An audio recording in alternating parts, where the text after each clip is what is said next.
All right, everybody, keep it clean now. Being recorded.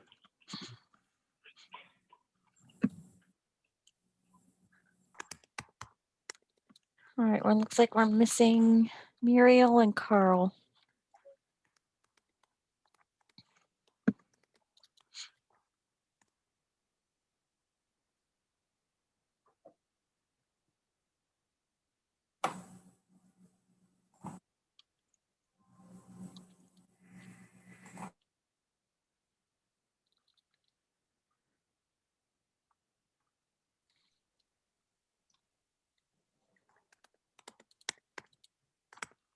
Here's Muriel.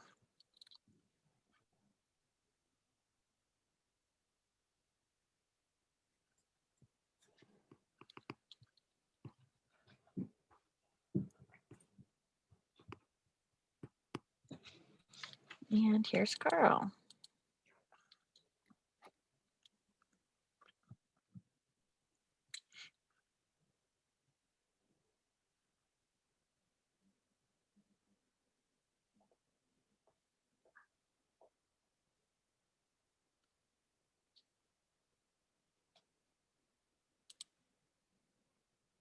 And now we lost George.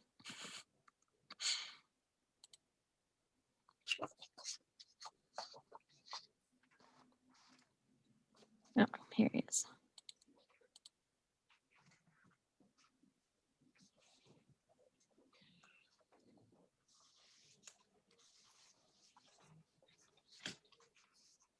All right, George, we have everyone.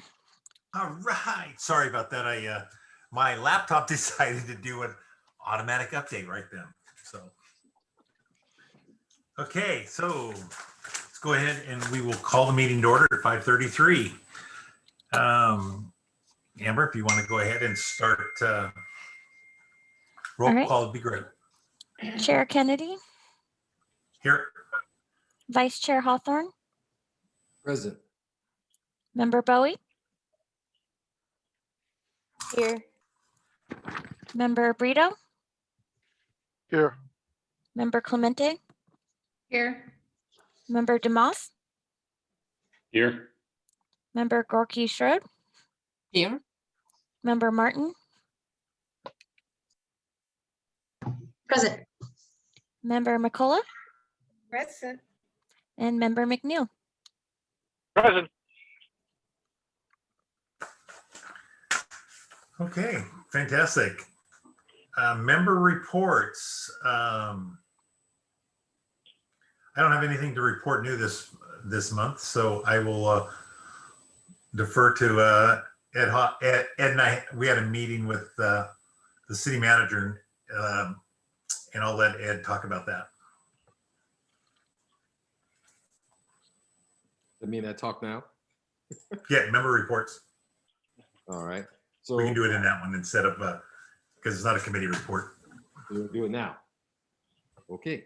So on March 2nd, George and I met with the city manager's office, the city manager, the city attorney, the assistant city manager, director of finance, really talking about some of the work that the committee overall has been doing and some of our early observations and leans based on the earlier report that George did to the city council.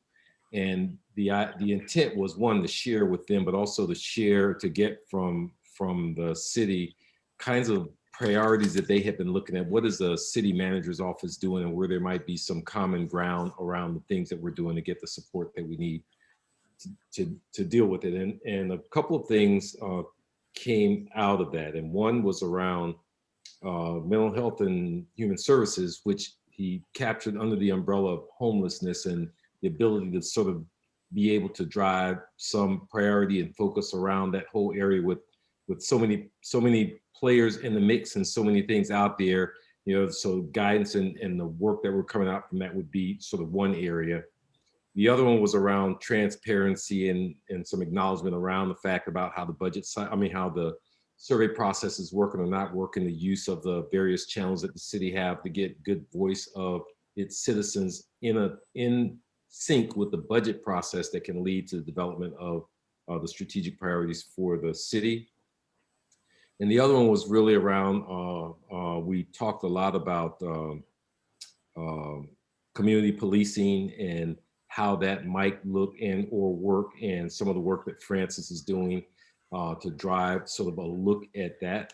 And then we talk about performance management, which is, you know, sort of how the city departments are performing against a set of metrics and indicators that talks about sort of how well they're doing for the citizens' money that's being spent, and also for all of the work plans that are attached with strategic priorities for the city, so that we can understand whether those priorities are actually delivering on their commitments in a time and within budget that was expected.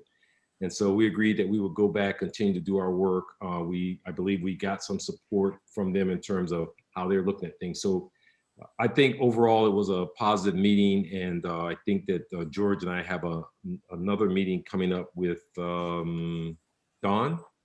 Yes. To talk about you know, so this whole notion around specific projects. So the other idea is that we still have some more work to get from the city manager's office, but there are a lot of projects and initiatives that are going on that this committee may not be aware of, that we want to understand.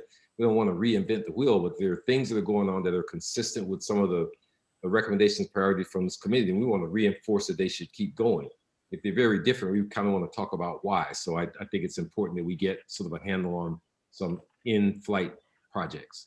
So George, you know, let me know if I left anything out. No, that was really good. Excellent. Thank you. Mari? I have nothing to report. Okay, thank you. Michael? Nothing to report. Muriel? So did everybody receive the City of Fairfield survey that just went out last week, I believe it was? Did Yes. anybody see that? Okay. It was pretty short. It was pretty short, but it was kind of going on our last meeting of, you know, what we were talking about last meeting as far as having a survey go out. So seems like they have the mechanism set up already, but that was my You're only. referring to the general plan survey? I think it was came from Fast Forward. Yeah, yeah, okay. So I just want to make sure that that's the same one, or if there was a different one. Okay. No. So I just wanted to comment on that. Thank you, Muriel. Carl? Nothing on my end. Cool. Sabine? Nothing to report. Tara Lee? I have nothing to report. Thank you. Francis? George, I had some follow-up from the invitation from last week, but I think it can just be blended into my subcommittee report. Okay, fantastic. Thank you. Jose? The only, nothing that can be, no report. Let me just put it that way. Okay. All right, thanks. All right, Amber, back to you with public comments. Okay, and I wanted to let you guys know before we jump into that, the council members and mayor did pick a new appointment for you guys. His name is Sean Smith, and he will be sworn in at the April 6th council meeting. So after that point, he will be able to work with you guys. So I'll be sending you guys his information at that point. Unfortunately, he can't be official until it reaches council approval and he's sworn in. You guys know the process. So that's exciting news. Great, thank you. All right, I will read the public comment thing. The public may speak on items not on the agenda, but within the jurisdiction of the Budget Advisory Committee, provided that no action may be taken on off-agenda items except as authorized by law. Off-agenda items from the public will be taken under consideration without discussion by the committee and may be referred to by staff. Public comments can be made during the meeting via Zoom using the raise your hand feature or press star 9 on your phone to request to speak. It does not look like we have anyone that would like to speak. And it looks like Emily's joining us a little late, so I'm bringing her in. Fantastic. All right. Well, I would like to introduce Police Chief Deanna Cantrell from the Fairfield Police Department, and she's going to give us a presentation on some community policing and other things that the department's working on. Welcome, Chief. Thank you. Thanks, George. Want me to jump right into it? You can jump right into it. Okay, can I share my screen? That would be Amber, yes. Yes, sorry, I was muted. Okay. Let's see. Do you see a PowerPoint Yes. We do. screen? Okay.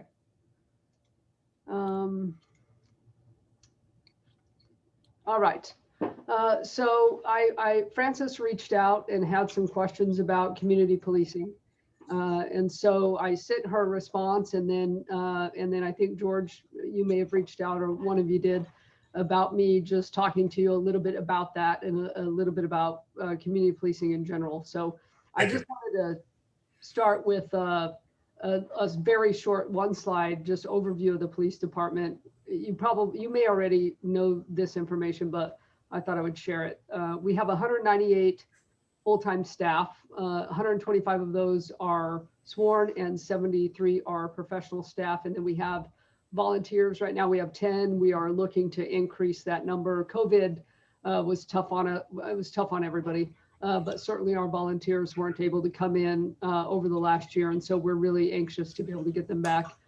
Our mission is with reverence for human life, and that being the first thing that we say, because the preservation of human life should be at the forefront of everything that we do.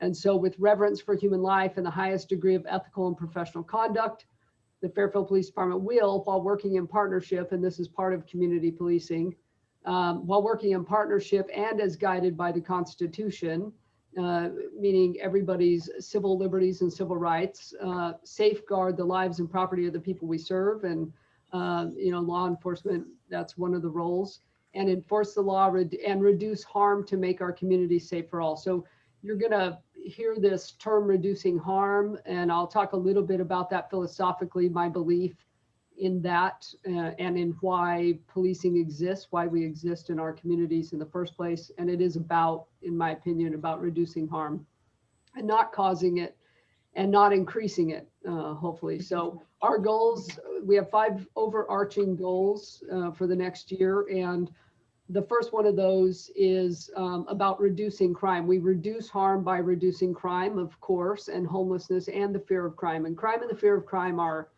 different. We reduce crime, and it reduces harm to victims, because anytime there's a crime, there's also a victim to that crime. And there could be multiple victims, because, Grande Circle is such a good example for us, where we have a lot of violence in that particular area, a lot of gun violence, a lot of shootings, a lot of violent crime. And it's not just the victim of that particular crime that's the victim, but it is the whole neighborhood, because there's a large majority of people that live there, that are underprivileged, that are poor and live in that area, and they can't, even take advantage of parks. They can't go outside and take advantage of everything that they could normally if that community was more safe. And so there's not just one victim to crime, there's a lot of victims really to crime. And so reducing crime and the fear of crime reduces harm to victims, it reduces harm to communities. As I talked about, it reduces would-be offenders. And so when we reduce crime, we have less conflict, we have less use of force, we have less workload for the police department, which frees us up to do other things. There are less people entering the criminal justice system, which reduces harm to families and to those people. And so there's a lot of good things that come from reducing crime. Reducing homelessness. We have a lot of homelessness that suffer from severe mental health issues, and that will certainly improve their quality of life to help them find housing, or help them get reunited with family, or help them get in the mental health system, get off of drugs and alcohol and get into those kind of programs, get work programs so they can start working. There's a lot of things that can be done for our homeless community. And so reducing homelessness and helping people get out of that situation reduces harm. And last year we housed, it was over 130 people. We were a part of that. And so that's pretty successful, considering that's a lot of people. And then, of course, reducing the fear of crime. I talked a little bit about this, that's about giving neighborhoods back to communities, neighborhoods that have been taken over by blight and crime and fear. And so that's our first goal. Our second is reducing harm by increasing multimodal safety. Multimodal safety just means many modes of transportation. And so whether it's biking or walking or other transit or in your vehicle, whatever that might be, it's about increasing that safety. We had over 1,000 accidents last year. And so, that causes harm. It causes injury. It reduces work time. Some people can't afford insurance on their cars and they crash that one car, and that might be the only car they have for their family. And so increasing our roadway safety is really important to us. And then we reduce harm by increasing trust and community engagement. And this is about community policing in part, really all of this is. But we understand that we can't be fully effective. Law enforcement cannot be fully effective without trust from our community, because when we police a community, the community does have to consent to being policed by the government. And so when a community doesn't consent to that, which gets us into a discussion about legitimacy, or when the police are not found to be legitimate and there isn't trust in that agency or that government or whatever that might be, then that makes it very difficult. And we can't fully be effective without that consent and without that trust. And so, so from what I've seen in Fairfield so far, I think we have quite a bit of trust in the community. It needs work. It needs work everywhere. And certainly it does here, but I feel like we've done a lot here before I got here. We'll do a lot while I'm here to continue that. And then we reduce harm by strengthening our regional partnerships. And those are partnerships not just with law enforcement or federal state agencies, but locally. Those are relationships with nonprofits, with our business community, with our marginalized community members, with our schools. We have very good relationship with Fairfield Unified School District and with all of our other community partners. And then lastly, we reduce harm by increasing and strengthening our own staff's resilience and health, because we can't go out and provide, as our mission says, the highest degree of ethical and professional conduct. And we can't go out and provide that kind of quality service if we aren't healthy internally. And so we have a strong focus on our folks being healthy mentally and physically, spiritually. So we have a strong focus on that. We'll focus on all of these things over the next several years. As we start to develop a strategic plan, you'll see these 5 overarching goals. And then within each of them, there will be a long list of things that we need to do. So that's in the works. So Francis asked me what the definition of community policing is, and I taught a class all around the state, which I'm going to talk a little bit about that, about community policing and about building trust in communities. I taught to police departments north and south all over California, and what I sent Francis is that community policing is both a philosophy. It's not a program, and it shouldn't be just a program. If a police department says community policing is a program, then I think they're missing the boat. Community policing is a philosophy and an organizational strategy. So, which means that, programs come and go. And so we have to move our folks from a place of, I can tell you to do anything. I'm the police chief and I can order you, if you work for me, to go do this. But if you're doing it from here, just because I told you to, and you're not doing it from your heart and a place of commitment, then it's never going to last and it's not going to matter. And people are going to see through it. And so community policing has to be a philosophy for everybody in the police department, and a strategy that has to be built into everything that we do, that allows for us to work with the community on community issues and to problem solve. We put a whole lot of band-aids on a lot of stuff, and we don't always and aren't always able to get to the root causes of what's causing that harm in our community. And so the goal is to be more problem solvers, and that has to be in partnership with our community. So it is programs, because programs fall within that philosophy, but it's not only a program, and it's not a culmination of programs, although community-based programs are a part of community policing, but it needs to be driven by, like I said, commitment and not compliance. So I gave Francis a link, and I don't know, Francis, if it worked or not. It was called Course Handouts. Hopefully you had a chance to click on that. I have not reviewed it, but I anticipate doing that shortly. It looks interesting. Yeah, so within that, and I have that link, I can click on it and show you. I'll click on it in a second and show you what's in there. So this was the class that I taught all over. And so the first part was talking about what is the narrative. And we talked about our Can you history. put that link in the chat? Oh, the link in the chat. Yeah, I'll put it in the chat. Great, thank you. Yeah, remind me. You might have to remind me because I might forget, but remind me when I'm finished. Okay. So the first part of the class talked about the narrative, the history. It talked about law enforcement history and during the civil rights movement. And I'm going to talk a little bit about that tonight, but that's what the narrative was about. How did the narrative start, and where did it begin, and how has it continued today? And then the second part is why, which is why community policing, why build trust with communities, why worry about it?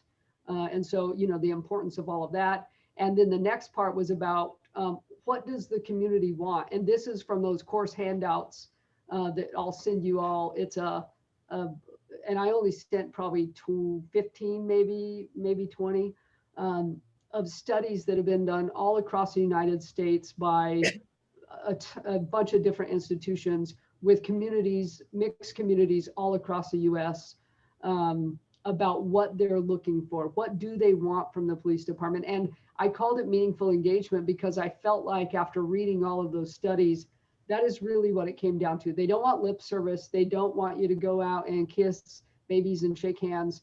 They want meaningful engagement. They want to be involved in policy and talking about, unmanned aerial vehicles and our bias crime policy and immigration policy. And, they want to be involved in things that matter to them. And so it was, that's why I called it meaningful engagement, but that's what that section was about. And then the next part was, what is law enforcement doing? And I'll share, I think I have probably a slide or two in there about that. And then the last two were about communication basics and how do you make it sustainable? So trust and legitimacy. Let me give a little bit of, this is kind of what the class went over, and we'll talk about some of this tonight. Confidence in the police, power and authority. Where do we get our power and authority? Some could argue, well, you get it from the 10th Amendment of the Constitution, or from the state. California state gives police officer power and talks about that authority. But the truth is what we just talked about. You really get your authority from the people, because if people refuse to be policed, then you aren't going to be terribly effective. And so, this is kind of where we're at right now. It went over national and local narratives, which I won't get into. Police professionalism, which I think is such a big deal. What shapes our identity, and then getting upstream of what becomes a policing issue. We will probably talk a little bit about that. And this won't click here, but I'll pull it up. Let me see if I can pull it up for you. Hang on.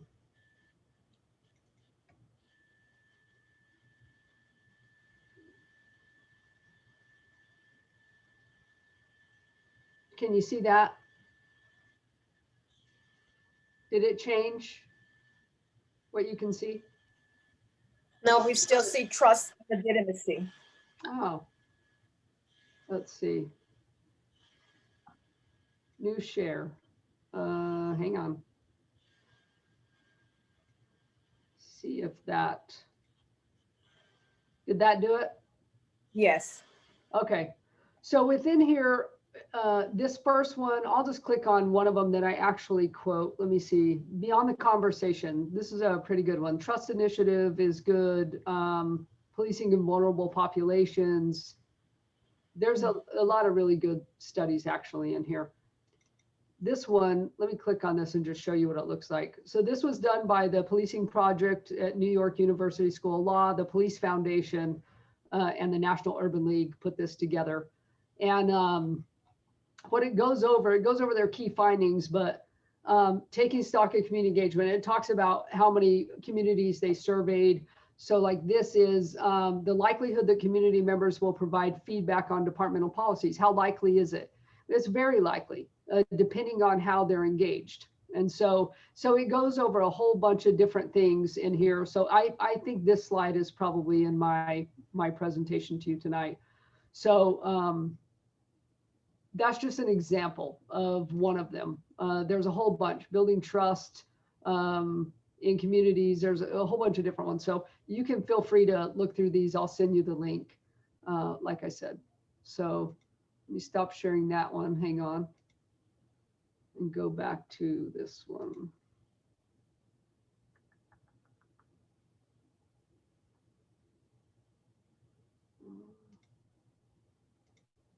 Okay, can you see the slide again? Trust and legitimacy. Okay, got it. Okay. So let me, before I get into benefits of community policing, let me just give you a little bit of history. I started in policing in 1994, and I didn't like the police. I was going to be an art teacher. I was an art major, and I never thought that I would become a police officer. It was not in the cards for me. I grew up, I have a, I think, unique perspective because of my own marginalization and not only my history with marginalized communities, but I grew up very poor, underprivileged. I grew up in a household with significant violence, and the police were called to my house many times. And so I didn't like the police growing up, and I never would have thought I would have become one. And then I'll just tell you the story now. When I was 22, I met a guy who was a police officer, and this kind of comes into play in a little bit, but I met a guy that was a police officer, and I didn't know he was a police officer at the time, which is super important because I think had I known, I would have probably not talked to him, but I didn't know. And he was funny, and we were talking and laughing, and then pretty soon it finally came up in conversation. You know, what do you do? And he's like, I'm a police officer. And I was like, ugh, you know, that's terrible. And he, you know, he took it well. And I said, you know, well, what do you actually do? You know, because I didn't know. I see black and white cars driving around. I mean, I didn't really know at the time what police officers actually do. And so he said he was working in a unit that worked with children whose parents had been incarcerated. And my parents both were incarcerated. And so I thought that was interesting. You know, I didn't tell him that, but it was interesting to me growing up that way. And so I thought, I didn't know the police worked with children whose parents had been incarcerated. And so, you know, so we kept on talking, and I was pretty rude, honestly. Now looking back, I was ignorant about policing, and I was pretty rude to him about some of my comments. And he kind of laughed it off, honestly, and he took it well. And we talked a lot about all the other things that the police do, which was interesting to me because I wanted to work with kids, and especially underprivileged kids, since that was how I grew up and part of my being a teacher. And so I ended up looking into policing, and then, you know, and then the rest is history, as they might say.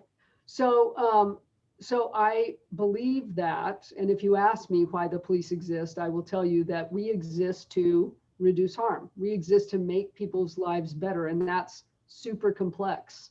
We're in a service industry, right? We don't sell a product. We don't make a widget. We are in the service of people, public service. That's what we're in. And so, you know, at the very least, our jobs are really, really complex. We deal with very violent people sometimes. And we deal with a population that doesn't always see a need to cooperate or comply with lawful orders or authority, which we could get into a conversation about legitimacy, but that makes it that much more difficult. And so, let's see, well, I'll wait to go into that slide. So I just want to, you know, acknowledge that our history and is been ugly. And there have been a lot of laws that have been enacted by the government that required law enforcement to enforce those laws. And some of those laws have been discriminatory. Some of them have been unjust. And we've inherited mistrust. Not only have we inherited mistrust from our past, but we continue to do things that continue to build distrust in our profession. And so it does make it very difficult for police leaders that are really trying to do the right things. And I feel like unless someone or something interrupts a person's history or perception, which happened to me, then it's hard to move forward. And it's so that makes it difficult for us. And I was lucky that somebody interrupted that for me, and I learned a whole different side of policing. And so I believe that every policing interaction can have a lifetime of impact, and that is certainly what happened with me. It's had a lifetime of impact on me for sure. And I've had bad experiences, not just as a child, but as an adult. I've been the victim of a hate crime. The police department that came out and dealt with that was terrible. They did a terrible job. And if I wasn't a police officer and knew how many good people there are, I would not like police officers. And I would probably lump them all together instead of not liking the couple that showed up on that call. I would probably not like or not trust them all. And so I do understand that the distrust is real. And no investment that we make pays off right away. I mean, it takes time, and trust takes time. And so I understand all of that. So benefits, why do it?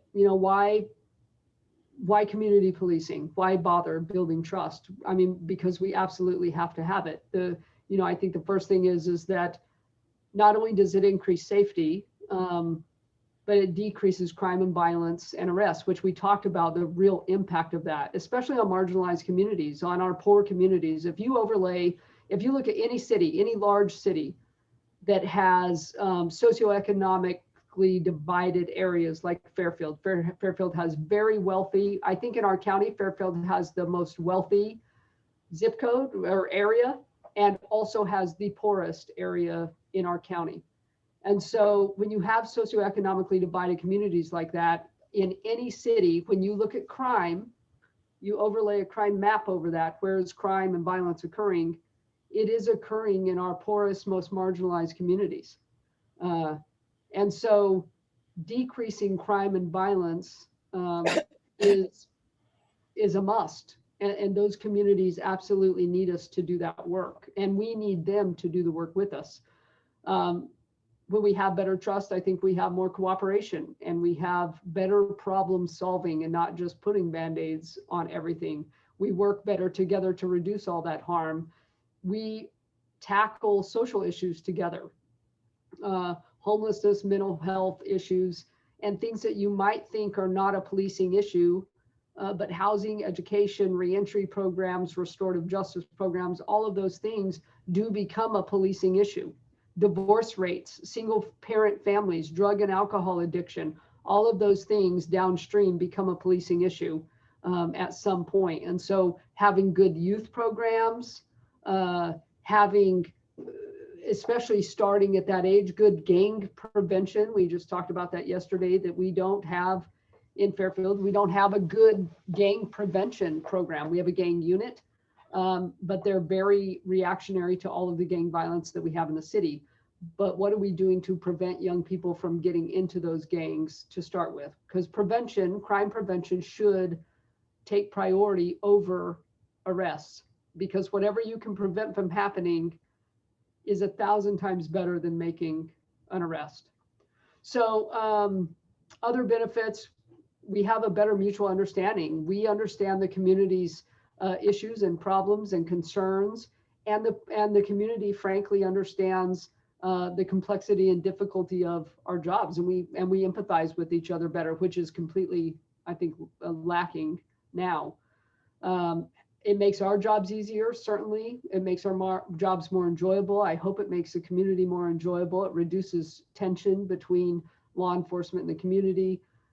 We get better information sharing, reduces use of force, reduces injuries and complaints. So there are a whole lot of reasons why community policing, why building trust with our communities is critical and is absolutely something everybody should be working on. And I would argue that probably everybody is. We're all just doing it in different ways, I think. So there's a class, I moved on, but there's a class that was developed by Kamala Harris. What she directed it to be developed, but she directed the California Department of Justice and Stanford University to develop a class. It's called Principled Policing, and it's exceptional. I went to it. I had all of my staff in San Luis Obispo go to it. And, you know, it does talk about the history of policing and current day policing. And it also talks about implicit bias and legitimacy, and just really explains all of those things to the participants. And it talks about what is principled policing, about treating people with dignity and respect and neutrality, and that does, you know, help to build trustworthiness. So it's a great class. It's one that we'll go to in Fairfield. I have a couple people I think that are going to go to it to start, but eventually we'll get everybody through it. So so how to build trust. Now a lot of this comes from a lot of those studies, and this is from communities of color all across the nation, from probably every state, and a bunch of different studies. And so, of course, use of force reform. California had a whole lot of use of force reform last year. We probably have, I would say, probably a model state policy. It's Penal Code, I think 835 is where a lot of that reform. It's SB 230 and 392. If you wanted to read those, you could. But that's where a lot of use of force reform came from last year. And we instituted that in January of this year.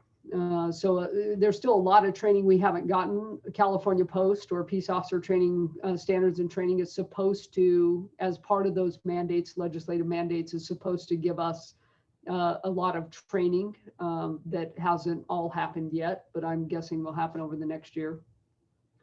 Intergroup dialogue, talking to people and having conversations about what's important, you know, to a community, what we're doing right, what we're not doing right, what we're not doing at all, that, you know, we need to change, those kind of conversations. Policy reform, which is really happening, I think at a very fast pace and more than it ever has. Hiring and recruiting more diverse populations. You know, I just got the numbers from Fairfield, and we need to hire definitely more women and more minorities in the police department. And so we're just starting to broach those conversations about where do we recruit, how do we recruit, where are we losing people in the process? Are they not applying at all? And so is it a recruiting issue, or are they applying and not getting past what? Are they not making it past, you know, the written exam? Are they not making it past the oral board? Are we losing them in the background process? You know, where are we losing people, so that we can start to look at what can we do to change that? Can we do some classes? Can we do, you know, a class on taking the police exam, or, you know, something of that nature to help some of those marginalized community members that we're losing? And so, you know, figuring out where we're losing them in the process is really, really critical. Or are they even in the process? And so that's a whole other issue. So having a police department that reflects the community, so people see themselves in the police department, is really important. Transparency, and that's kind of an interesting, we could probably have a long conversation about that, because transparency means a whole lot of things to a whole lot of people. And there's a lot. Arizona is a much more open record state. California is much more of a closed record state. There's not nearly as much stuff that's shared in California as there was in Arizona. It was surprising to me when I came to California. The Police Officer Bill of Rights is pretty protective of police officer information, disciplinary records, all of those things. And so, you know, it's difficult in California for a police chief that has to say, I can't tell you that. I can't share that information with you. It's illegal. It's a misdemeanor crime that I'm not going to commit by sharing information that I'm not allowed to. And so I think there's reform over the next several years that are going to start taking bites out of that apple. And there already has been. There was a bill 1492, I think. There's a whole lot, but there is a bill that was from a couple of years ago that did add some transparency to peace officer records for officers for use of force that resulted in great bodily injury, for sexual assault, for officer-involved shootings at a person. And there was one more thing. I think there were 4 things that that we were then allowed to and required to release information on. And so you've probably seen some of those. There's been a lot of public records requests in the last couple of years for that information. So I think a lot of that, everything that we had has already been released. So anyway, I think there's more bites out of that transparency apple that are coming legislatively that have to take place. And then of course, training, I put ASCBP, it's the American Society of Evidence-Based Policing. It's incredible. It's academia, and it's people that are doing research and doing evidence-based research on what works and what doesn't work in policing. Because, you know, I can send my officers to an implicit bias class, a cultural competency class. I can send them to that, but does it affect change? And so that's what the American Society of Evidence-Based Policing is doing a lot of research on. You know, is it nice for me to say, oh, hey, look, I sent you to this and I sent everybody to it, but did it actually do anything? And so I really find their research super interesting. And some of the research that they're doing on some of the classes, some of the things that we're going to be going through are evidence-based. And so I follow them. I'm a member of their association, and you can look that up if you'd like. It's really good. And then accountability. Fairfield, we have a citizen audit committee, which audits citizen complaints. I don't know if any of you know about that. We just changed some of that policy after I got here. So that audit committee is now 5 members. The members are Anthony Gilmore. He's a pastor of Bethel Community Church, and he's been on that committee since its inception. And then Johnny Con George, he is the president of Tri-City NAACP, is one of the members. Lisette Estrella Hernandez is she is the Solano school superintendent. And then Jonathan Cook is the LGBTQ Solano Pride president. And then the 5th member is Andre Garcia, and Andre Garcia is with the Hispanic Chamber, and I think Voices Unidas. And so, you know, having accountability in them getting to review our citizen complaints and see how much we do investigate them, all of the work that goes into them, and our findings, because that's not information I can freely share with the public. You don't get to know, and I don't get to tell you. Unfortunately, that's just the way that it is in California. So this group, at least being very representative of our marginalized communities in Fairfield, gets to see it and gets to see exactly what decisions were made and exactly the facts of the case. And so I think that's incredible. They will report out annually to council. And then police culture, you know, this is huge.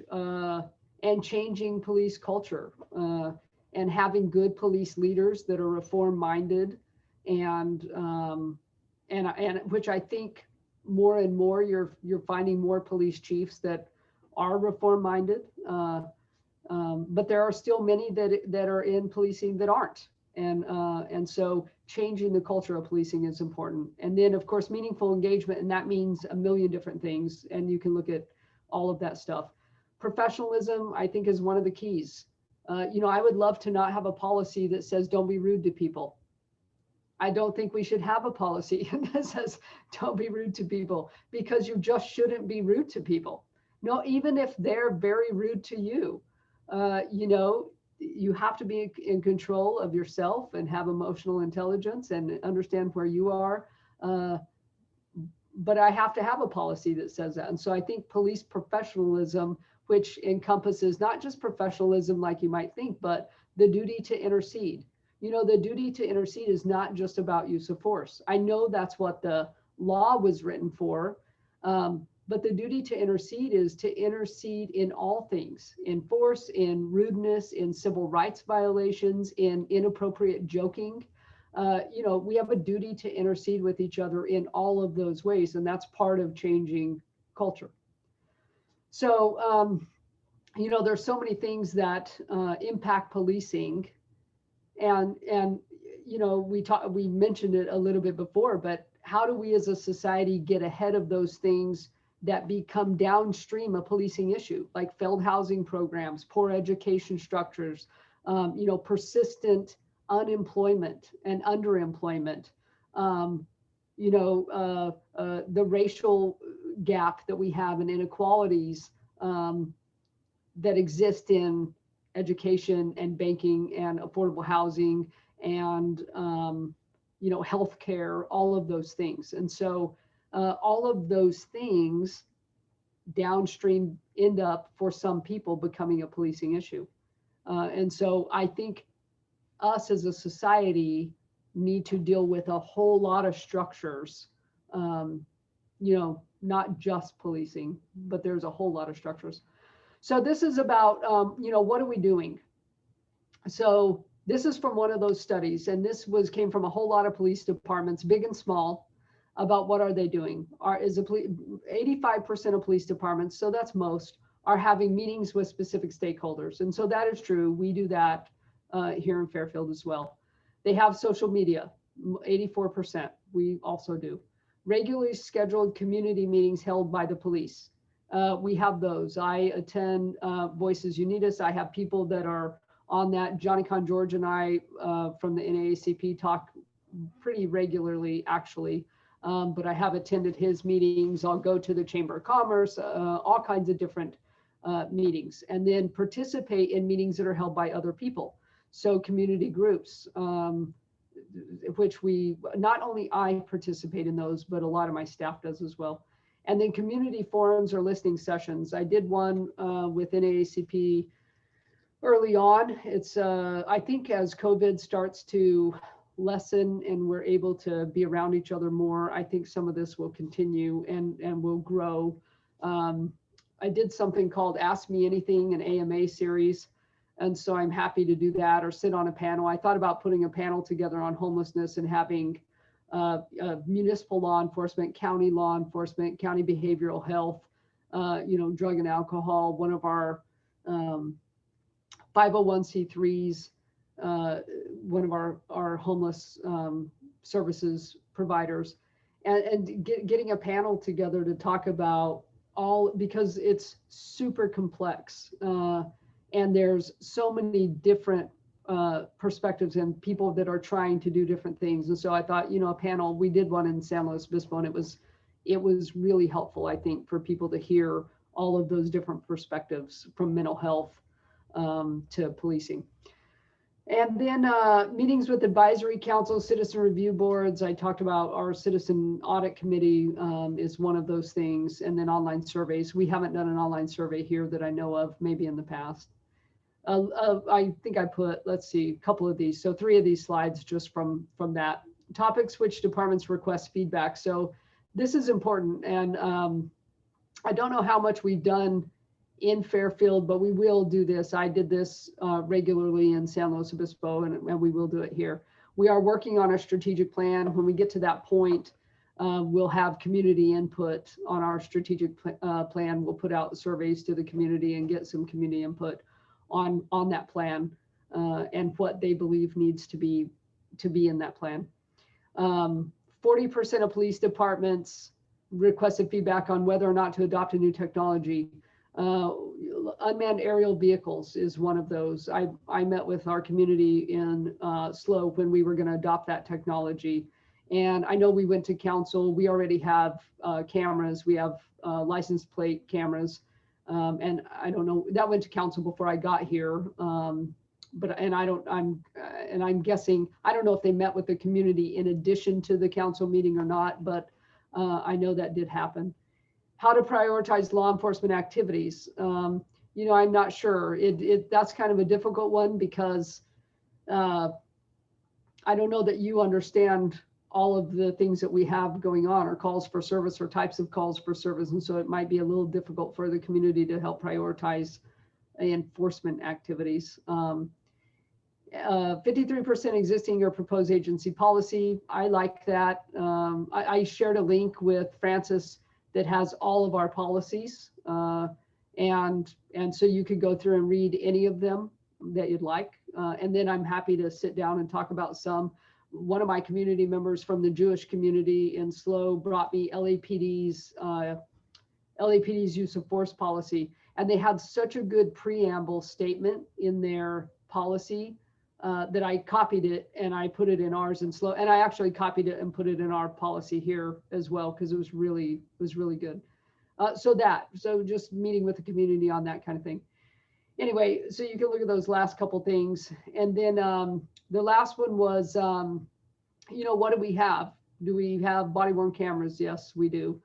Use of force policy and reform training. Yes, we do. Street cameras. Yes, we have street cameras. Unmanned aerial vehicles. Yes. And these are different policies that we should meet on. And so I don't know if they met with the community or not when they got body worn cameras. I think most police departments did to talk to the community about that and what they're like. And we have said when we're able to, I think we should do a class on video evidence and body worn cameras and video evidence, because it's super interesting. Not only what ours record and how they record, how long they last, you know, the battery and all of that, but also frame rates. There's a whole bunch of interesting conversation that could take place about that. But those are different policies that police departments generally meet with the community about. So programs. I sent this list to Francis. This is Fairfield's programs currently. When we talk about programs, but like I said, I don't consider community policing to be a program. Now programs are a part of it for sure, but it has to be integrated into everything that we do. Into, you know, every time we go out on call for service, if we can partner with, you know, the domestic violence group with the county attorney, or if we can, human trafficking, you know, there's a whole bunch of organizations that we try to partner with to put people in connection with the right service for their particular issue. So these are programs. You can look through all of those. I won't, you know, I won't spend time going through all of them. You can just kind of take a look at all of those. I will share with you, I'll let you look for just a minute at those. And then the last slide, or I think the last slide, is the stuff we have going forward. So future work. I met with a lady, her name is Julie Hilt, here in Fairfield, here in Solano County. And we talked about a restorative justice program that's out of Longmont, Colorado. And so we're looking at that model. And the DA's office does have another model of a restorative justice program, meaning it's called neighborhood court is what the DA's office is, their program. And what a restorative justice program is that the goal is to get offenders to take responsibility for their actions and to understand harm, you know, that they've caused to a victim. And the victim has to be 100% willing to participate in the process. So the victim has to be 100% willing to participate. The offender has to be 100% willing to participate. And the two of them are able to get together with some social services and community members and be able to talk about what happened and how maybe whatever you did impacted me as a victim. And then the community and that group puts together a plan for that offender of some anger management or, you know, whatever kind of classes or training or things that person might need, that very particular to that scenario. And then it doesn't go through the criminal justice system. So it's like a diversion program, I guess, if you will. So we're looking at a couple different options for that. So we'll see, where we end up landing. But we are looking at that. And then community forums. The forums are for our most marginalized communities and leaders of those communities. So our Latino community, Latinos make up about 30% of our population in Fairfield. Blacks make up about 15%, Asians 17%. I think whites are 30%. And that's our predominant marginalized community members.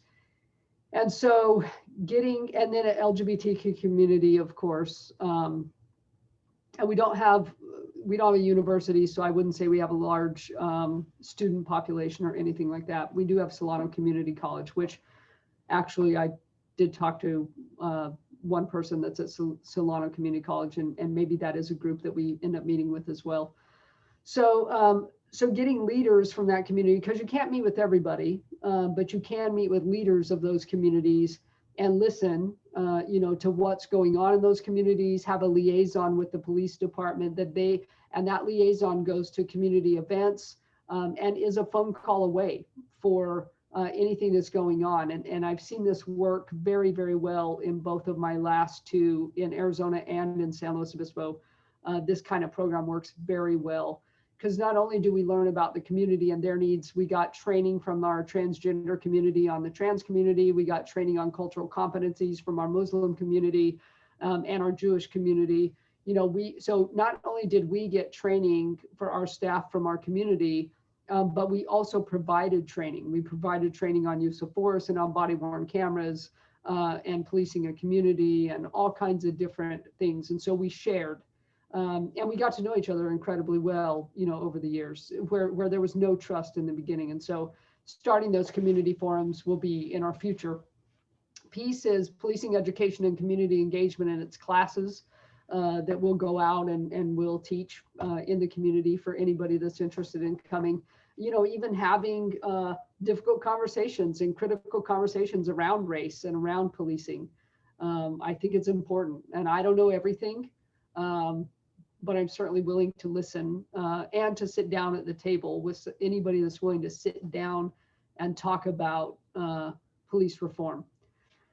So character-based policing. Now, this is one from the ASEBP, character-based policing in culmination with ICAT, which is integrated communication and training.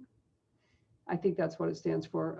It's a training, I think that started back east, and there's a few police departments that use it here in California, but they found, the Evidence-Based Society found that people that took a couple of those classes together had a significant drop in use of force. And so in SLO, I had all my folks go through principal policing, and they all were 40-hour CIT trained, which we're working on in the county. We just got approved through POST for a 40-hour CIT class. And so I have a lot of staff. It's going to take a long time to get them through 40 hours of training, and it's going to be incredibly expensive to get them through 40 hours of training. But it's really important, because they found that when you combine those trainings, there was a significant drop in use of force. And in SLO, we had a 50% less force used for the first year. And the second year, I left in October, but we were certainly trending towards that halfway mark. So I would say it's not a fluke. I think it did work. And so I'm anxious to see it here. CIT, cognitive resilience and mindfulness, that is internal training. That's about, I don't know if you follow mindfulness training very much, but it's about a little bit about meditation. It's about emotional intelligence. It's about knowing where you are, what's upsetting you, how if your breathing changes, your heart rate changes, so that you can continue to make good decisions and continue to understand, like, maybe what might be going to set you off, and so you don't get in that position. It's something that's happening in law enforcement and in the military, and I think over the next 5 to 10 years, I would hope to see that in every police department across the nation. Complaint mediation is something that I'm looking at. LAPD has a great model of complaint mediation. And this is where, if I ask my officers to to use restorative justice processes for the community. So let's say I arrest you and the victim is willing 100%, you're willing 100%, it's a crime that we can use restorative justice process, and then we put you in that process. Then I should also, I believe that how my folks are treated internally transcends into how they treat people outside of these walls. And so I try to treat them with dignity and respect in the same way that I want them to treat the community. And so part of that complaint mediation is it's a restorative justice process for the police department. So if we get a complaint, you make a complaint on me that I was rude, and maybe I was, then this is an option. You can go through the internal affairs process and I can give you a written reprimand, or I can give you a day off, or I can give you training, whatever might come of that rudeness complaint, and you can accept that route. Or you could say, no, I am willing to sit down with that person, and that person's willing to sit down with me, and we can talk about it. I'm excited about that because I do feel like that changes people's heart more than their mind. A written reprimand, I don't know how much it's going to change you in your heart, but I think talking to you as a human and hearing how I impacted you will change me more. So diversifying recruitment, we talked about crime-free multi-housing staff. We have, and that's a lot for Grande Circle. Grande Circle is going to be a huge undertaking for us. We're partnering with a bunch of different community members we're just starting that and putting together a project to holistically start to, I hope, reduce violence and crime around Grande Circle. It's predominantly Black and brown people that live in that neighborhood. And that's who's going to jail. That's who's committing a lot of violence against each other and against the whole community. It's a tough area to live. So, and then outsourcing outreach, that's with our homelessness, we're looking at trying to, and part of this came from Fairfield Change of, them talking about why are the police doing outreach? And I don't disagree. Why are the police doing outreach? It is difficult for us to wear both hats. It's difficult for us to come out one day and arrest you for your warrant or whatever, and the next day offer you housing.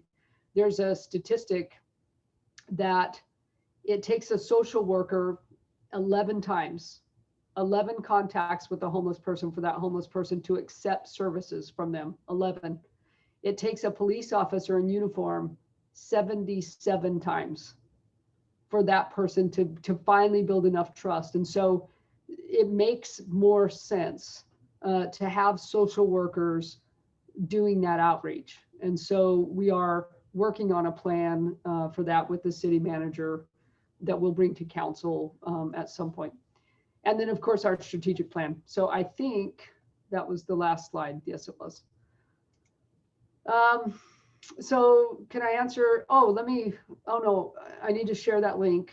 I'll remember to do that before we get off of here.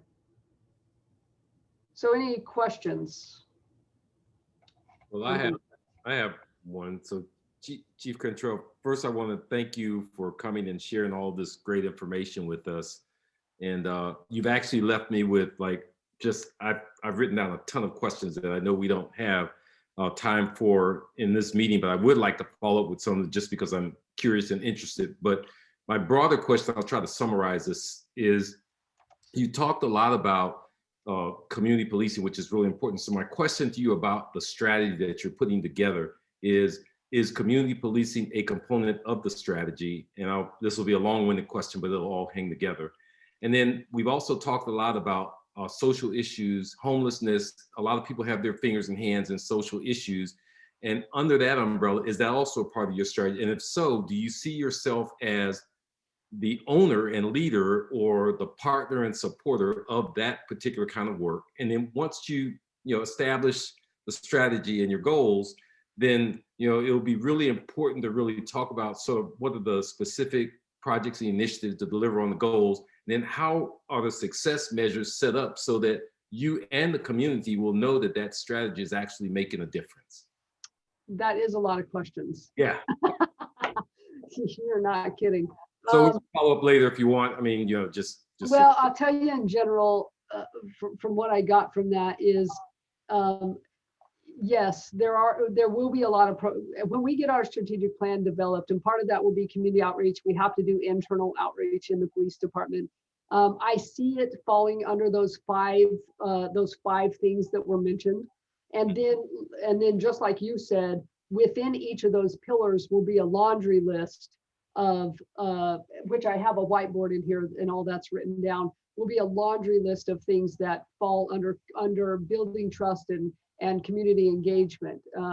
And part of that is internal stuff that our own internal health helps to do that. And so those two are kind of combined.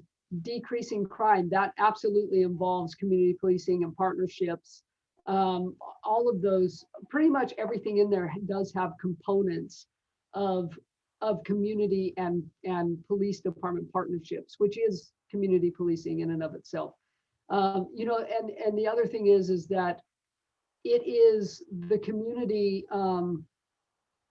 depending on itself also for its own safety. And so eventually for the police department to not be involved, which if you look at Phoenix and the Groves and Dana, I don't know how familiar you are with any of those areas in Fairfield, you know, but 10 years ago, calls for service there were really high. Shootings, violence, gang violence.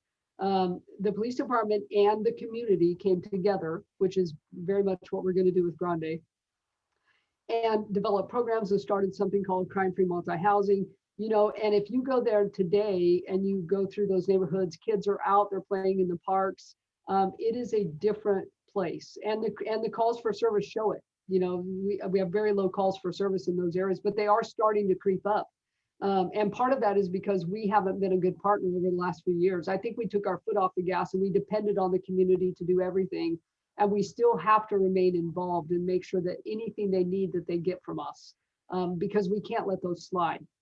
So is it all tied together? Yes. Will there be measures? Yes, there will be certain years. It's a 5-year strategic plan. There's some stuff that we won't get to till year 3, year 4, for those kind of things to be implemented or developed. You know, certainly everything won't be within a year. And then, yes, there will be measures to see, because if it's not successful, we'll change it. I'm a big fan of, if it's not working, don't keep doing it. This is why I love the American Society of Evidence-Based Policing. I don't want to just do stuff to do stuff, or to say, oh, look what we're doing. So don't measure if you don't know. yeah, Yes. agree.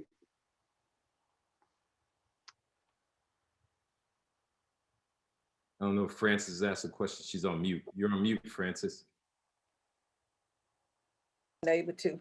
Okay, I have unmuted. Chief, I thank you so much for the information that you have provided. And unfortunately, it came to me about 3 weeks after it had been sent. I'm not sure why, but there was a gap. So I'm just now beginning to really peruse it all. Okay. And I will be sharing the information with the team so that we all have the information. Okay. But I have a kind of a question centered around community policing. I understand that all components of the police services should reflect community policing. And I agree with that. But when I look, you know, we're the budget advisory committee. So when I look at the overall, let's say the police department, where we have a budget, say 44% of the entire budget, to me, we need to somehow begin to, you say it's not programs, but how do we look at the lines items on a budget? Line items don't tell me as much as I need to know. Right. I need to look into the task, the activities, what is being done, and then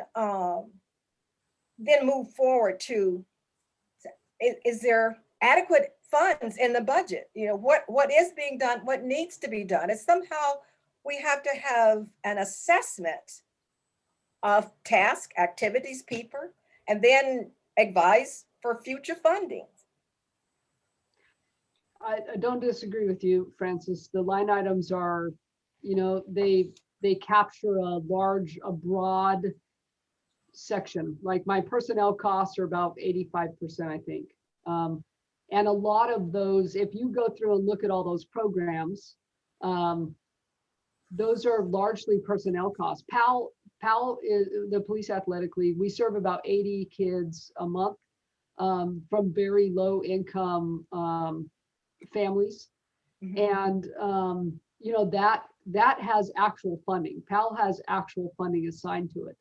But not all of some of our youth services do have actual funding, but not everything does have funding assigned to it. So a lot of it is, you know, maybe just in personnel costs and then other things that come along with it. None of it is broken up that way. So you won't even find a line item anywhere in the budget that says community policing. It's not, but you would find it in probably every line item except like our rent, our electric bill. I mean, those kind of hard costs like that. You're not going to find community policing there, although it supports us. And so, I mean, it does support everything that we do. And so, you know, it's just, it's never been, and maybe Emily could answer to that. Coming from a large city, our budget was 168 million. It was not broken up like that. You would have never found it there. You wouldn't have found it in San Luis Obispo. I don't know that it's something any city has ever done, actually. Okay, to me, community policing, as I've understood it, and I think by now I could probably pass Community Policing 101 because I've been gathering information and I haven't analyzed it all. But to me, that is really critical to bring the community, the police department, and the citizens together in a partnership or everyday citizenship. And to me, your PAL program, you say you don't have gang prevention, but somehow I see that's kind of related to gang prevention. Yeah, it is. We don't have real specific. I mean, those kids do come from really tough communities and tough neighborhoods that do have a lot of gangs, but we don't focus specifically on gang prevention. And part of that is about doing work with families that have gang members that have been in their families. Some of it is, you know, money management. Some of it, there's a whole breadth of things that we could do, I think, within gang prevention. One of my gang detectives grew up over by Grande Circle. Him and his twin brother, they're both police officers.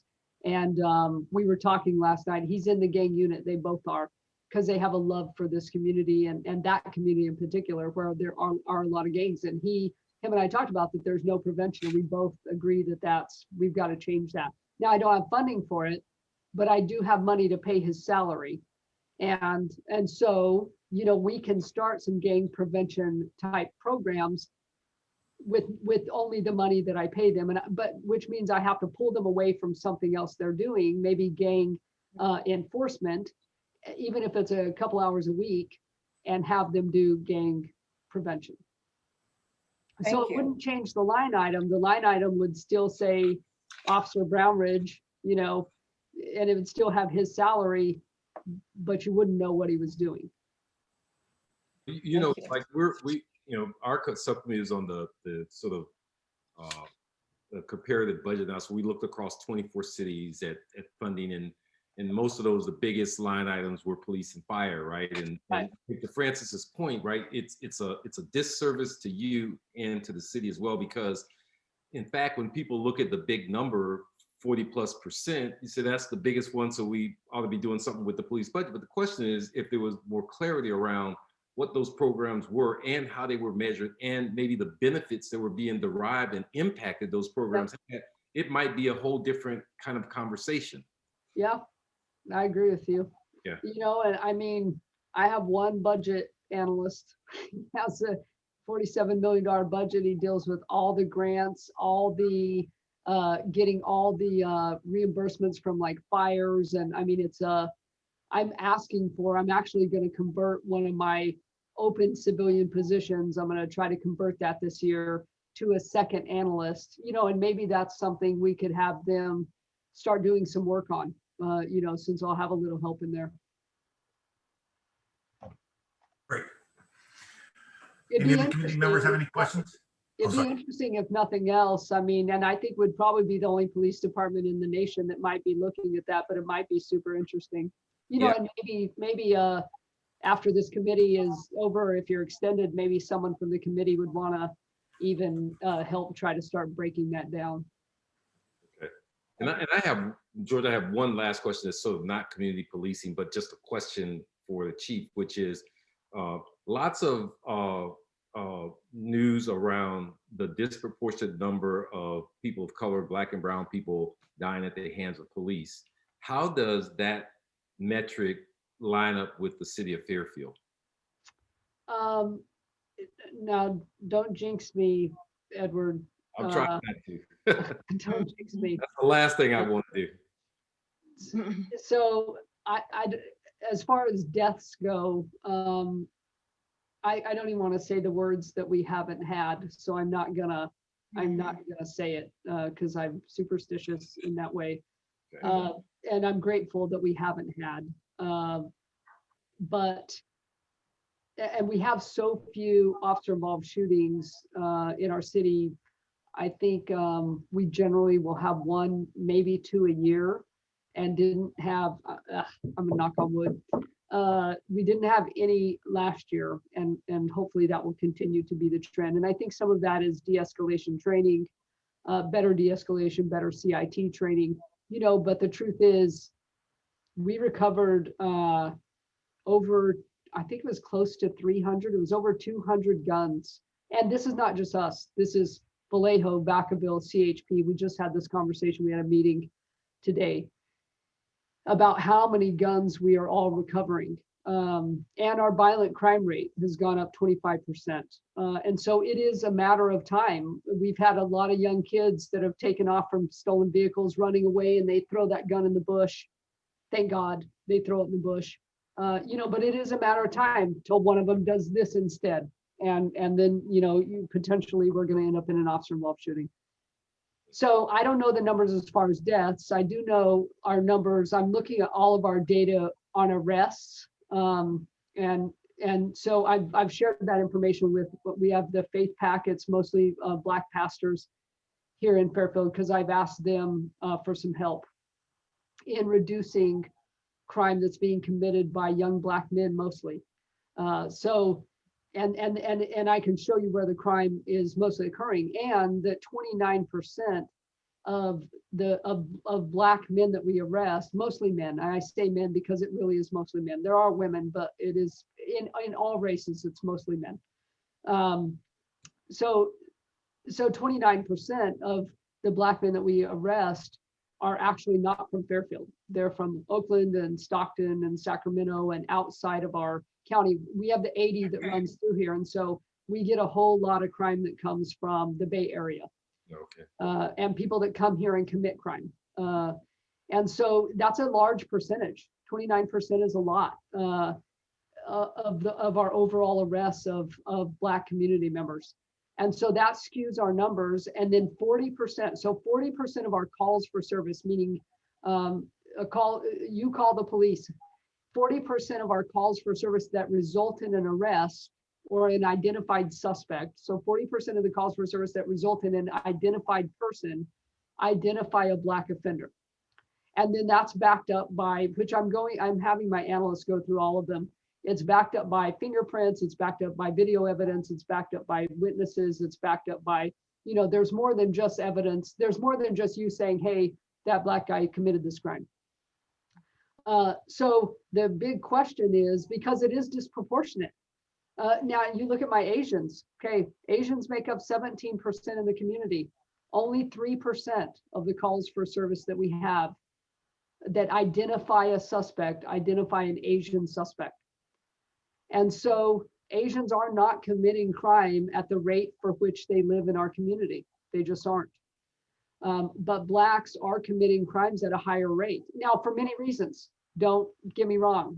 We talked about Feld, all the Feld system, all the institutionalized racism, systemic racism. We could talk about all of those things, all the reasons why. And that's what we need to try to get to the root of. And we need to do, because the problem is, if I show you a map of Fairfield, it's going to show you crimes occurring in our poor neighborhoods. And if I tell my police officers, I want you to reduce crime and violence, I have to send them where crime's occurring. And then it's a double-edged sword because you're over-policed. Yep. But then all my, I think it's 70% of my calls for service in the whole city occur in my South and Central PSA, which is right here, downtown, Tabor, Dover, Cormorant, that whole area. 70% of the calls, people calling and saying, come here and help me with this. So my cops spend a ton of time in those neighborhoods. We just had a conversation about tickets, you know, because I told them I'm not a big fan of writing people tickets. We do a bunch of traffic stops in those areas. And I told them the problem is I get why we write tickets. We write tickets to reduce collisions because one of our goals is to increase safety, right? Traffic safety. Tickets change driving behavior.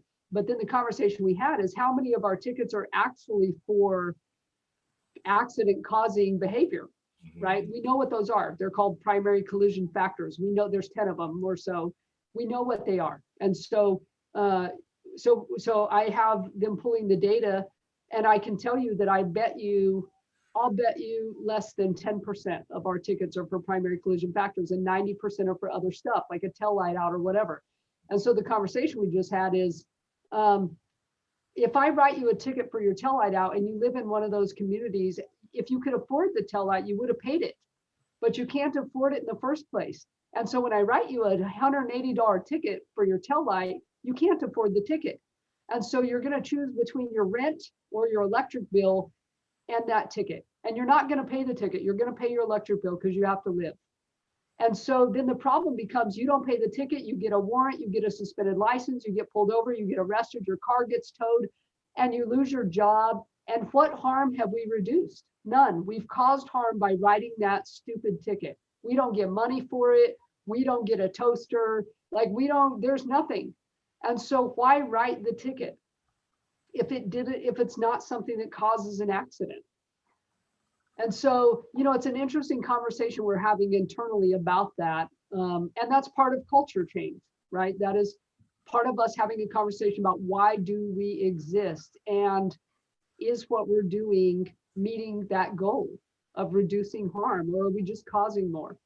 So it is complex, you know, Edward, as far as like those kind of communities go, but I do have all that data. I have data on race. I broke out victims to see who's being victimized by all the different people that we arrested, by gender. Is it more women, more men on men violence? So I'm breaking it all out so that we can start to digest it and understand it. And then hopefully with partnerships with social services and everybody else, we can start to reduce. If we could reduce crime at Grande Circle by 10%, that'd be awesome.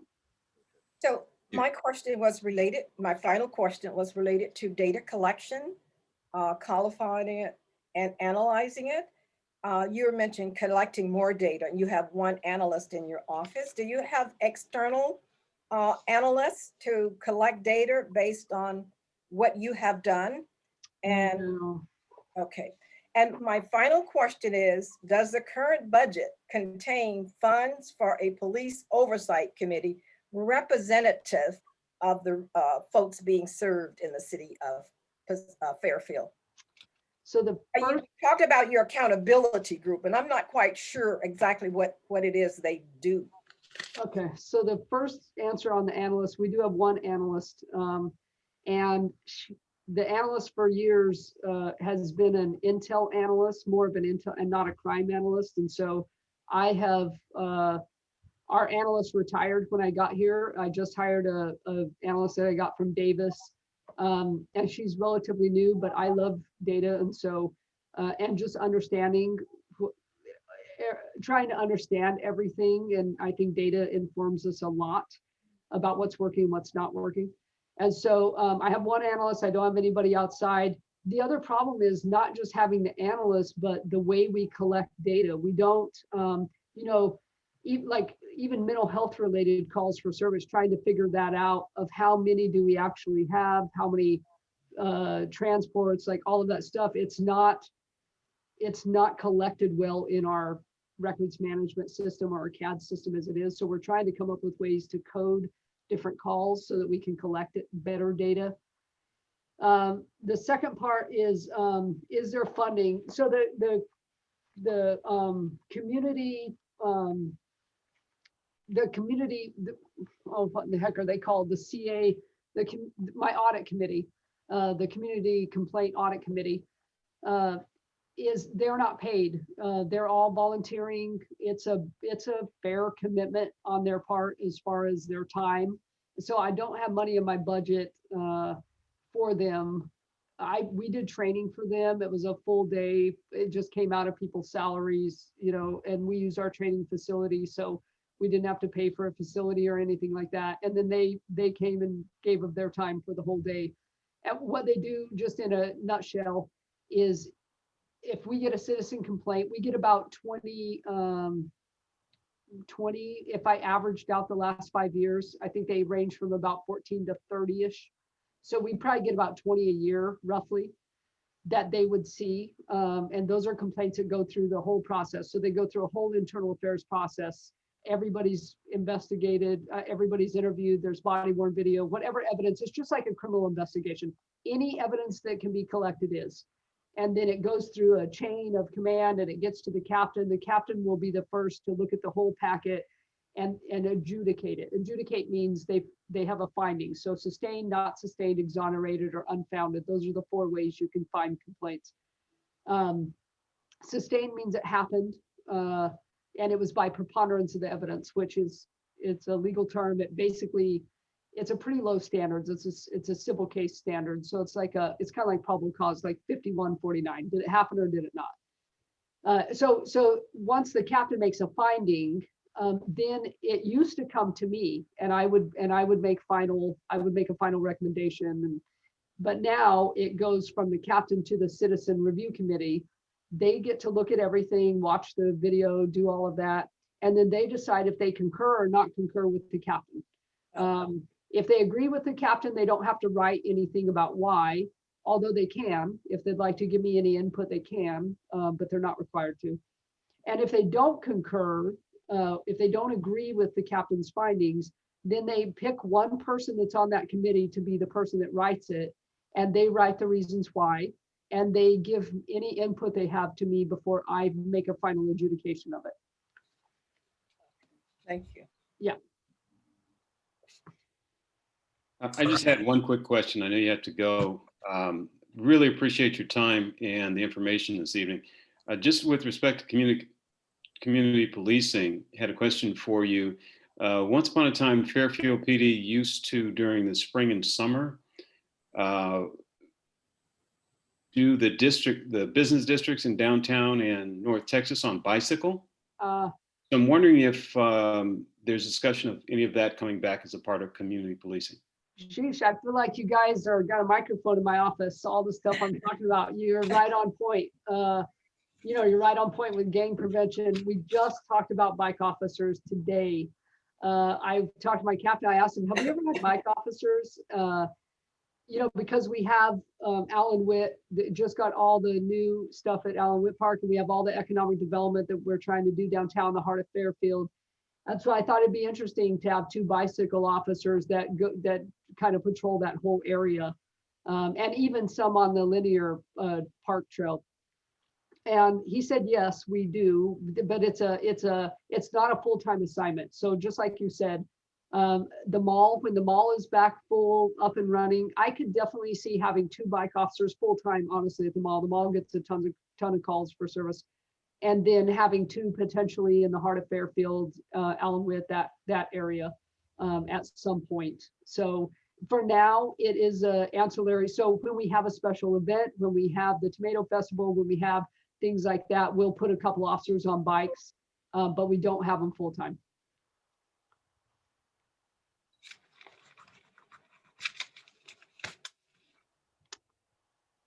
All right. All right, Chief, does anybody else have any questions? We've taken a lot of the chief's time, and I really appreciate everything you filled our minds with tonight. So I just had one thing. I just had a couple things to say.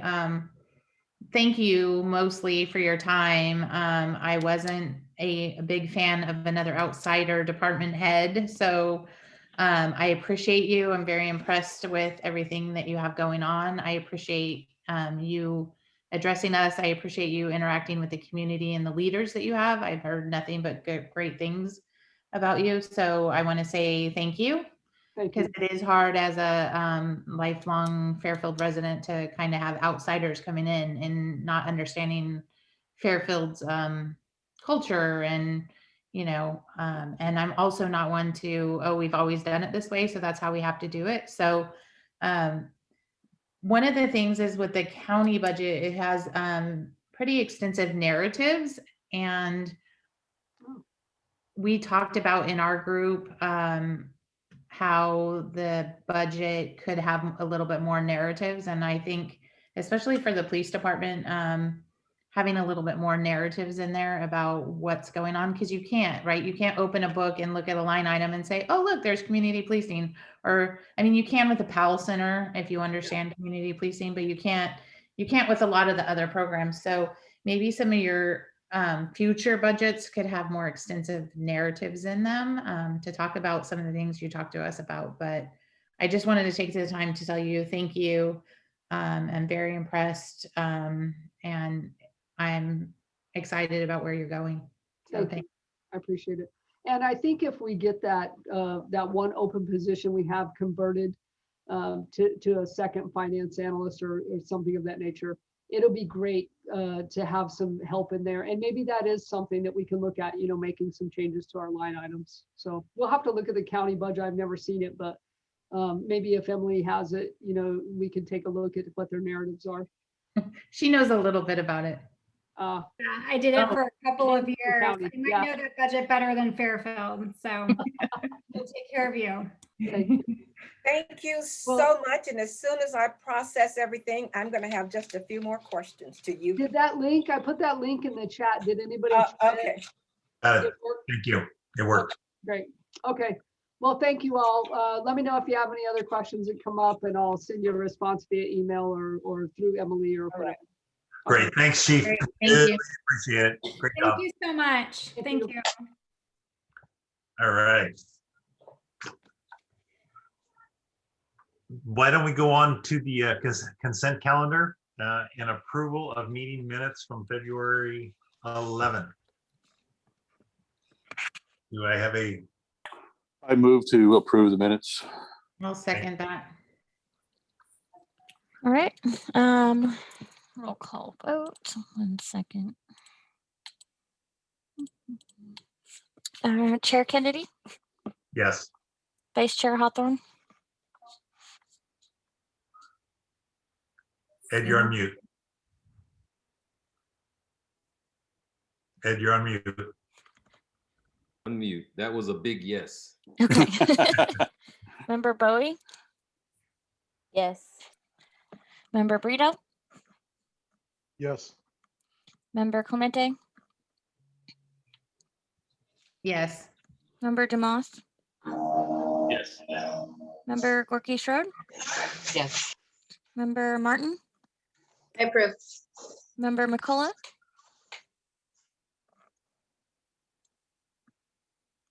Is that a yes? No, I was looking at the minutes.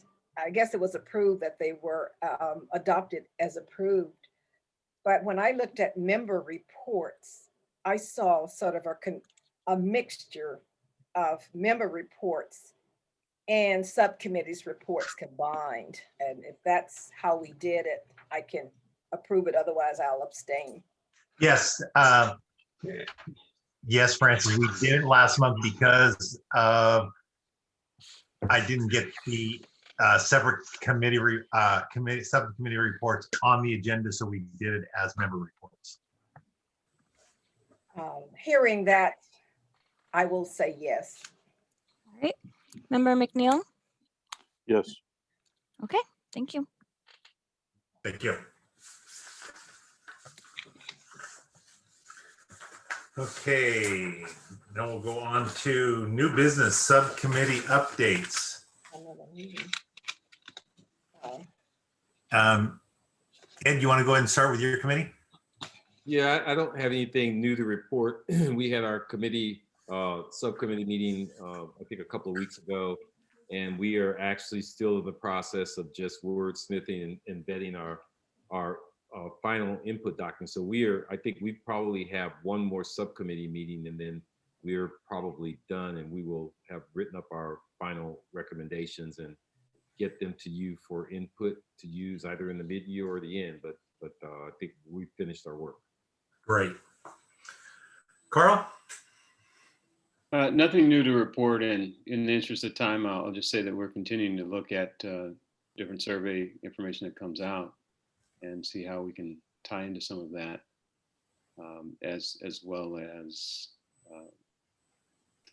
looking at some of the budget stuff. Okay. Francis? Yes, our team is diligently and creatively moving on to achieve the expected deliverables. And we had asked our chair to attend our last meeting to help us define those deliverables. And I apologize because somehow there was a technical glitch and our chair couldn't get into our meeting room. Honestly, So I tried. we- Like a half an hour. Like, That was frustrating to know that happened to you, and we were frustrated, expecting you to come help us out. So what has happened, we've creatively moved on, and each of us are working to achieve the goal that we think is expected of us. And the committee team will each report on their work this last month. Sabine, are you there? Yeah, I'm here.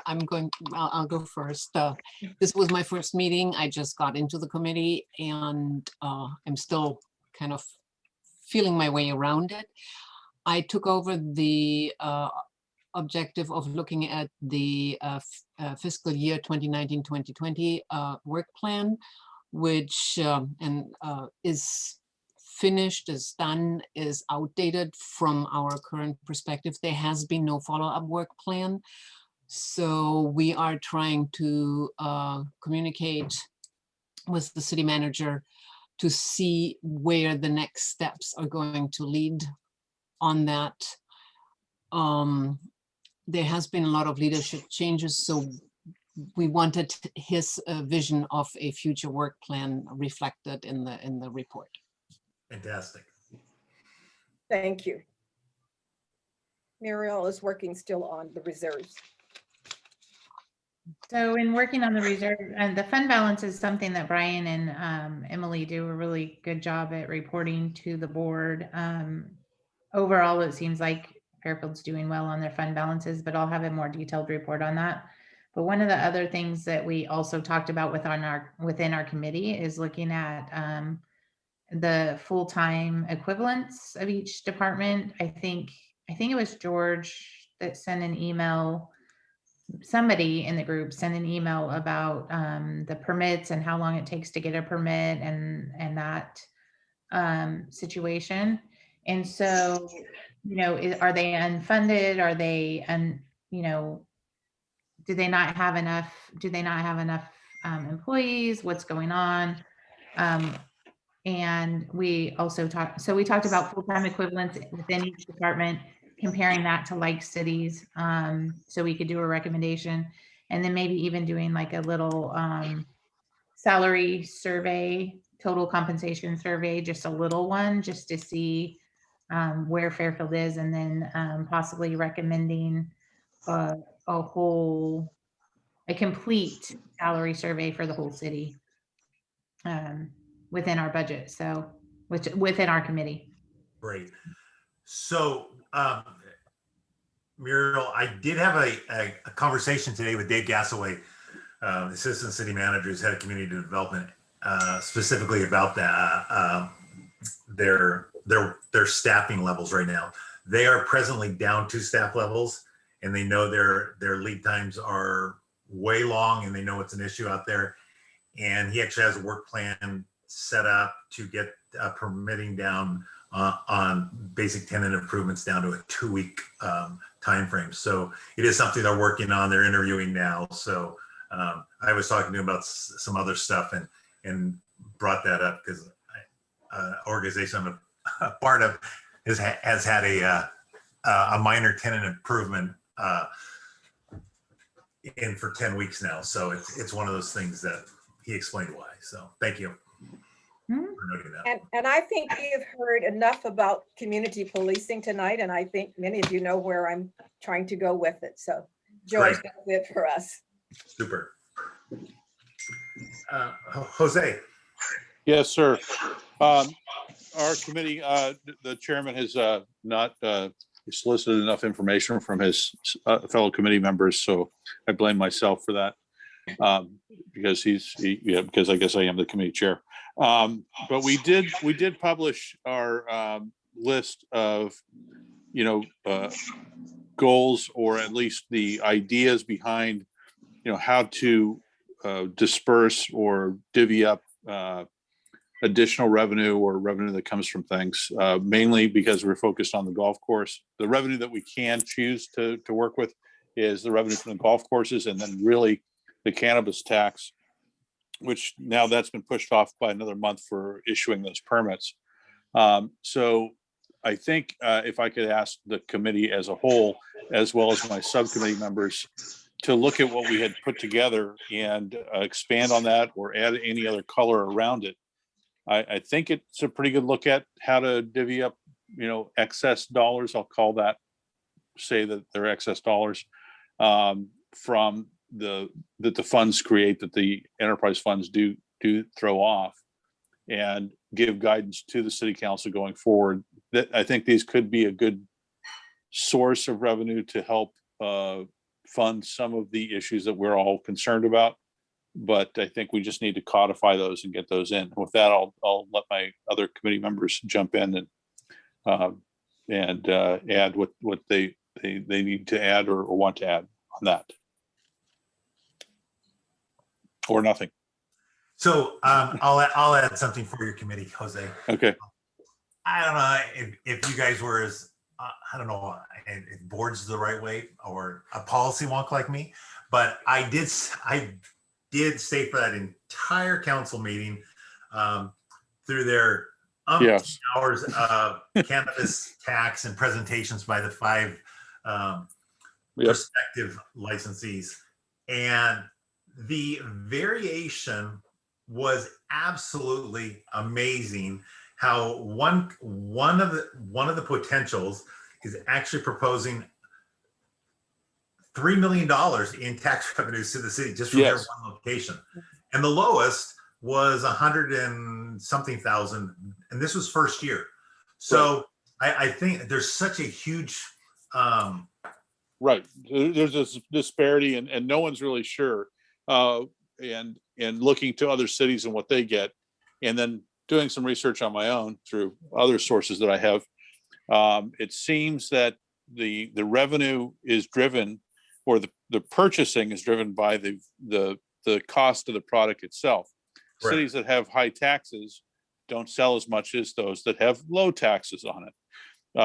And so I think the goal, if I can be so bold as to say it, the goal of the committee or the subcommittee should be to set out some guidance or some direction that here's generally where this money should flow to, not dictating or insisting on percentages, but here's after you pay for maybe some more enforcement or some other things along those lines. These are the areas this money should flow to. And we talked about, addiction, homelessness, drug awareness, and also youth sports and other things, both from the golf and from the cannabis. It's hopefully the good news is Fairfield does a great job selling, and they make a lot of tax revenue, and we have a lot more discretionary dollars to be able to throw at these problem areas or the challenging areas. And I think that's the guidance we want to give from our committee. And again, I look to my committee members to jump in and tell me how wrong I am. So thank you. I have a couple cleanup items. One, Amber, this is for you.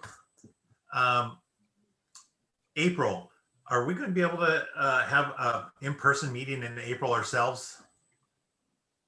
If you'd like to, yeah, the council chamber will be open. We are able to use that. The ribbon cutting for that is April 6th, so anytime after April 6th. Okay. Cool. I think it would be a nice gesture that we actually get together and That would be nice. knock elbows. Hey,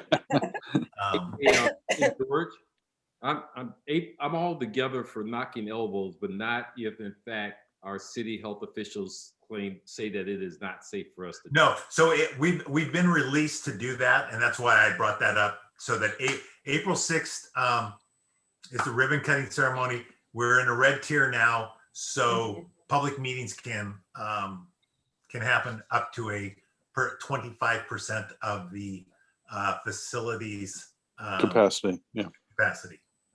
And by then we should be at 50% because it looks like we're going to go into orange next week or the week after. So I don't know. We keep going up and down. So I'm not optimistic about that. But I would say that we keep an eye on it and keep that on the calendar. But I don't think that anybody should take unnecessary risks just for a meeting in person.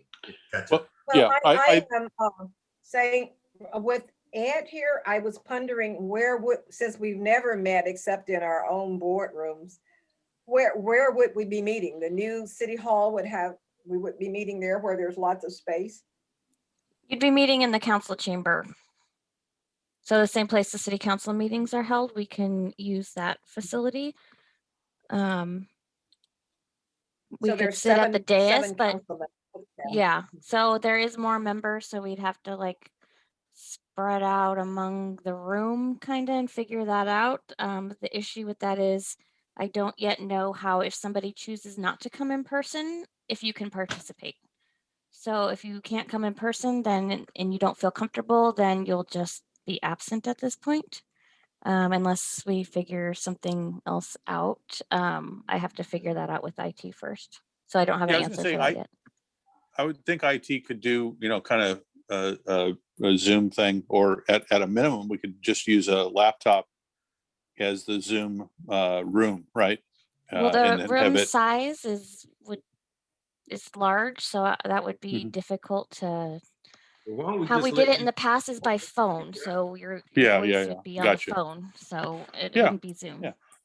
Okay, Right. well, we can figure it out. And if it's allowed, we can do it. And if people don't feel comfortable, that's fine. Again, that's what it's all about. Everybody We'll needs have to an be comfortable. excused absence. Let's give Yeah. them an excused absence. Fantastic. Okay. Anybody have anything else? Got my second COVID vaccine today, so I'm good. Yay. I got my first on Sunday. Yeah. Congratulations. I've had two, so I I can gotta go. say, so the county is doing an amazing job down at the fairgrounds. Absolutely. They have their act together, and it's just a shame that the state it isn't as well organized as our county is, because the partnership they've done is amazing. I had to go all the way to Modesto. Oh, wow. Yeah. All right. Well, with that, I will adjourn this meeting until April. Everybody have a Thanks, great night. everybody. Good Thanks, night. everybody. Have a Happy good St. night. Patrick's Day, everybody. Hey, everyone. Have a good night.